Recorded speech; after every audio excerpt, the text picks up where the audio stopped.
Guys, alam nyo ba, na nitong nakaraang 4 na araw, nag-alala ko talaga sa aking alagang aso. Si Saver, yung rescued ko. Sobrang nag-alala ako sa kanya kasi nanamlay siya tapos hindi niya ginagalaw o kinakain yung pagkain niya. Kaya, ang ginawa ko is nag-research ako sa YouTube at inalam ko kung more or less katulad nung sitwasyon niya, kung ano ang mga dapat gawin. Ginawa ko naman yung katulad ng advice nila na bumili ng Vetracin Gold. Nabili lang yan dyan sa may poultry, bilihan ng mga patuka ng mga manok. Kaya ginawa ko yon at ginaya ko yung instructions kung paano gawin. Napakamura lang nun. Sinubukan kong ibigay kay Saver kung ano ba ang mangyayari kapag halimbawang nakainom siya nun. So, katulad nung sinabi nila sa instruction na na-research ko, titimplahin yung powder na yon tapos lalagyan ng 2 tablespoon na sugar. Ihahalo sa 500 ml na tubig. So, ginawa ko yon. Ayaw talaga ng aso ko na ayaw ni Saber ayaw niyang uminom. So, ang ginawa ko, hinalo ko sa tubig since lagi lang siyang tubig ng tubig, hindi talaga siya kumakain. So, naisip ko nga na baka naglalandi kasi meron siyang period. Sabi dun sa isa kong napanood na kapag ang aso ay in heat or naglalandi, wala talagang ganang kumain yan. Sa lalaking aso naman, yung male dogs, ganun din, hindi rin sila daw nagkakakain, inom lang sila ng inom ng tubig. So, inobserbahan ko siya. Ang ginawa ko, pinadampi-dampi ko lang yung tubig na tinimpla ko. As in, ayaw talaga niyang uminom ng tubig nung time na hinalo ko yun. So, at saka hinalo ko rin sa unti-unti sinubukan ko talaga nag-force feed kami. Pinorse feed ko siya. So, paunti-unti napansin ko na umu-okay naman yun. Umu-okay naman yun kasi unti-unti nakakain siya hanggang sa pangatlong gabi ngayon na siya na mismo ang parang humihingi na ng pagkain. Although hindi pa naman madami yung kinakain niya. Kasi nagtaka ako nung una, hindi naman siya nagsusuka, hindi naman siya nagtatae. Yung makikita mo lang sa kanya na nananamlay siya tapos hindi niya kinakain yung pagkain niya. Kaya guys, kapag napansin nyo ganyan sa mga alaga ninyo, subukan nyo rin, baka sakaling makatulong yun. Pero syempre unang-una isipin natin,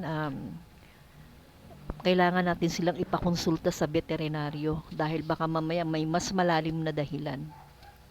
So yung sa amin, nasubukan ko kay Saber, umokay naman so far. So medyo nakahinga na ako ng maluwag, kaya hindi na ako nag-aalala ngayon kasi natakot ako talaga nung una. Kaya ayun, nagpapasalamat naman ako at hindi naman talagang malalim yung problema.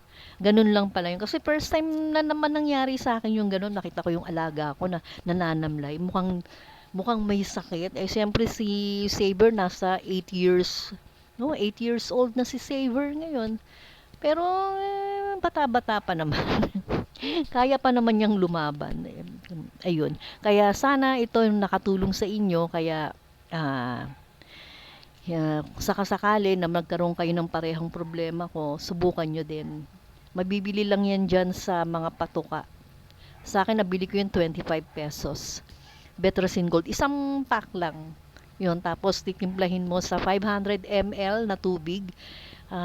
Sila naman, hindi ko sila pinapainom ng mga ng tubig sa gripo. Lagi ko pinapainom ever since ang tubig na iniinom nila ay distilled water or yung nabibili kong water diyan sa alkalines refilling station.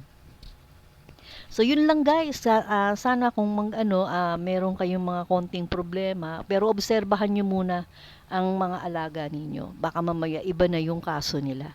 Okay, so thank you. Don't forget to like my videos. Thank you. Bye.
Sige na.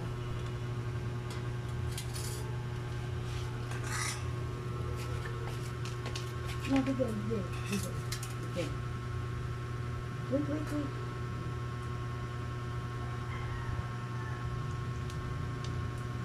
Teka lang.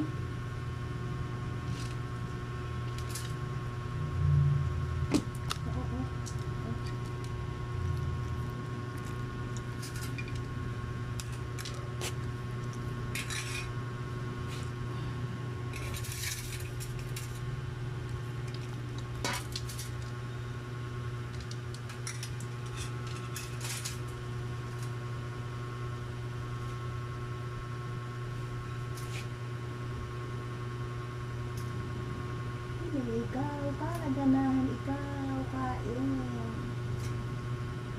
Naku.